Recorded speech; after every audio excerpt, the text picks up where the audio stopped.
Learn Japanese history. We are your navigators, Taro and Hanako. Welcome. So today we're diving into a really pivotal time in Japanese history, the late 19th century. Yeah, period of incredible transformation. Exactly. Think about going from, centuries of tradition straight into modern industry. That's what we're unpacking. Understanding this is just so crucial for grasping Japan's path forward, right? And its role in the world later on. Definitely. So our deep dive today focuses on Japan's industrialization journey back then.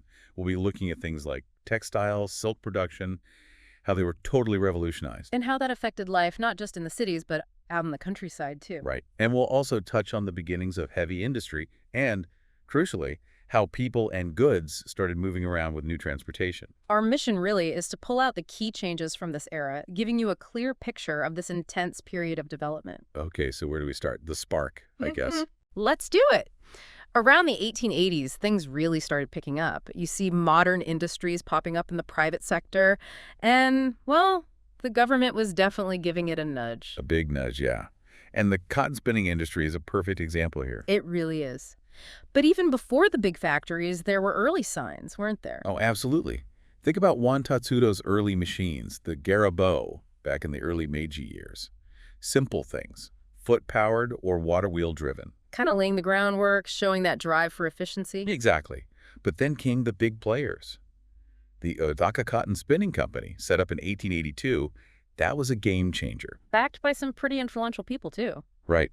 And this is where you see the real shift, steam power, mass production, using machines. Proper industrial scale. They didn't mess around either. They brought in the latest spinning machinery from Britain, right? They did. And they were innovative, used electric lighting so they could run the machines, basically 247. Which naturally led to pretty big profits. Huge profits. It showed this model could work and work well. It wasn't just tech, though. You have to figure they also nailed the management side, handling a big workforce, large-scale production. And boy, did it take off from there. The growth in cotton spinning was just staggering. Wasn't it? Production of cotton yarn jumped something like 4.5 times in just 10 years, starting from 1891. And here's a really interesting bit. After the Sino-Japanese War, Yeah. Japanese cotton yarn started giving British imports a real run for their money. And they were exporting it successfully, too, to places like King China and Korea. That's a major turnaround. How do you think they managed that, competing against the established British industry? Well, like you said, adopting the modern tech quickly must have helped lower costs. And the government support, the infrastructure push? Definitely. Plus, maybe they were just better at tailoring the product, for the Asian markets, pricing, quality, that sort of thing. Makes sense. Yeah. By 1897, Japan was actually exporting more cotton yarn than it was importing. A huge milestone. It wasn't only cotton, though, was it? Silk was another big story. Oh, absolutely. The silk reeling industry, Seishigyo, saw a massive transformation too. How so? What changed there? Well, they moved away from the old-school traditional hand reeling, the ziguri seishi you might see done at home, Right. towards mechanized reeling, kikai seishi, done in small factories.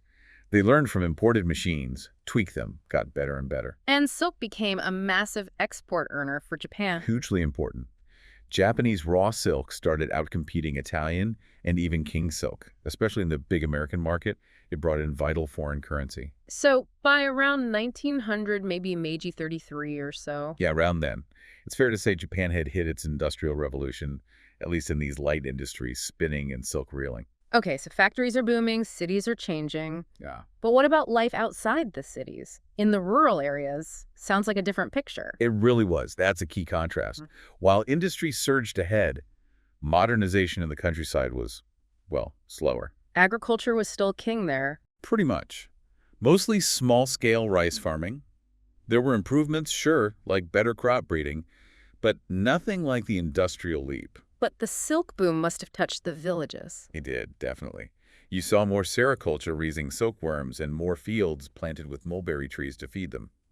That grew alongside the silk factories. Okay, so some positive impact there. Yes, but there was a downside, too. Remember those big spinning companies? They started importing cheaper cotton from India, from America. Ah, so the farmers who used to grow cotton. Exactly. Traditional rural cotton farming, which had been around since the Edo period, really took a hit. It declined sharply because of these cheaper imports, a direct consequence of industrialization, really. Beyond raising silkworms, how else did rural folks adapt? or maybe resist, Well, adaptation was often tough. When the economy dipped, farmers often got hit hardest. leading to debt. Yeah, serious debt sometimes. Many had to sell their land. And this is where the landlord system comes in. Precisely. The Kisei Jinushisei. Wealthier landowners bought up that land and then leased it back to the farmers who'd lost it, or others, as tenant farmers kosakunin. So more people farming land they didn't own. Exactly. We actually have data showing that shift pretty clearly. Between, say, 1892 and 1932, the proportion of land farmed by tenants just kept climbing. It shows that landlord system becoming really dominant. It does. But, it wasn't all decline or stagnation. There were people trying to push agriculture forward, too. Like who? Well, there's the example of Saitoi Hiro in Akita Prefecture around the late 1890s, early 1900s. He was really promoting horse-drawn plowing baigai.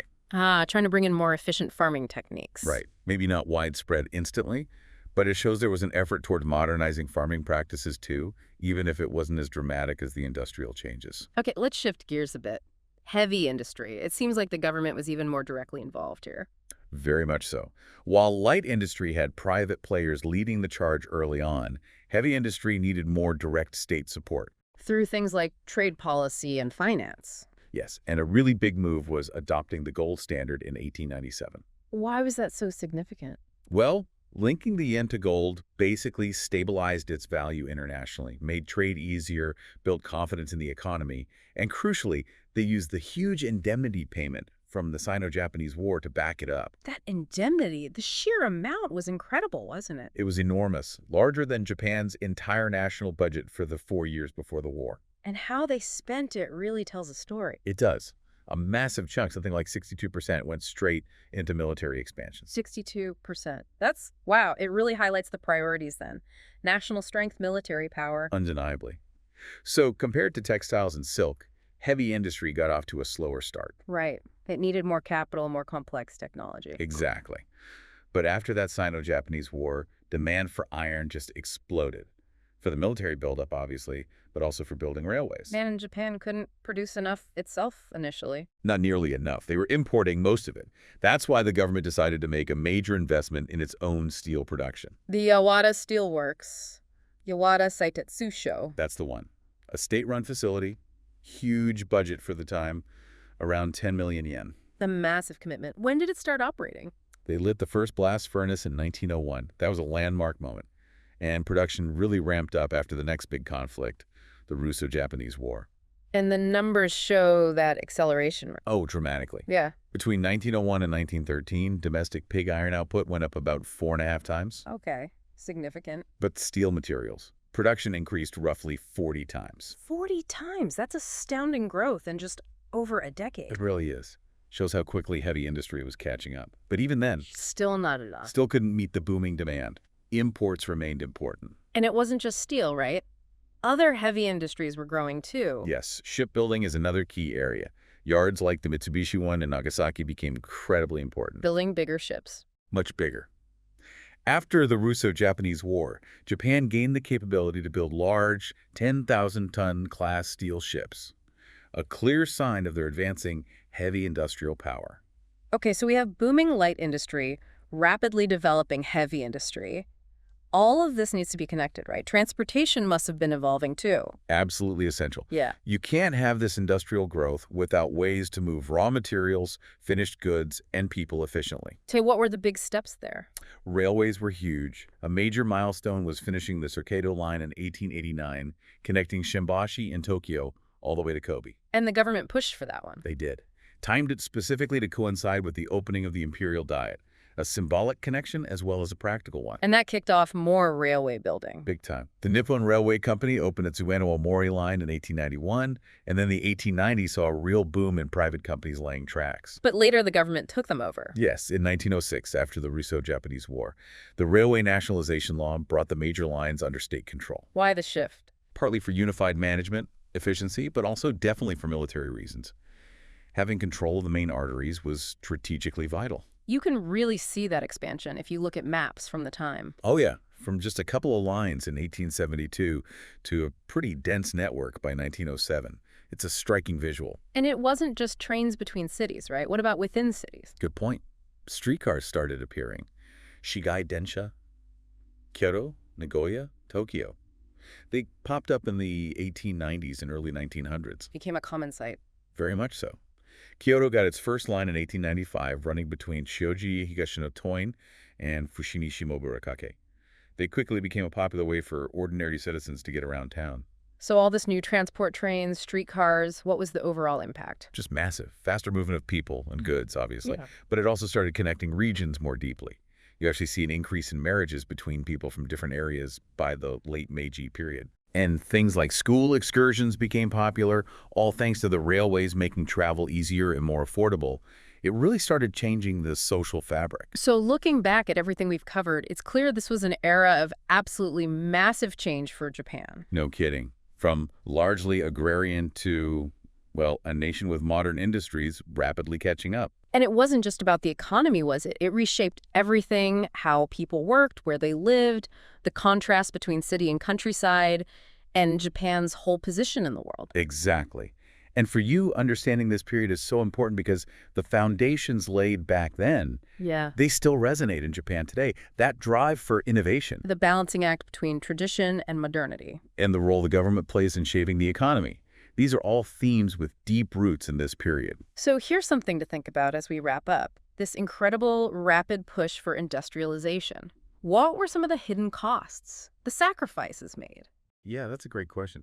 Beyond the economics, how did this era fundamentally alter Japan's social structure, its culture, in ways that might still be playing out? Something for you to dig into further as you continue exploring Japanese history.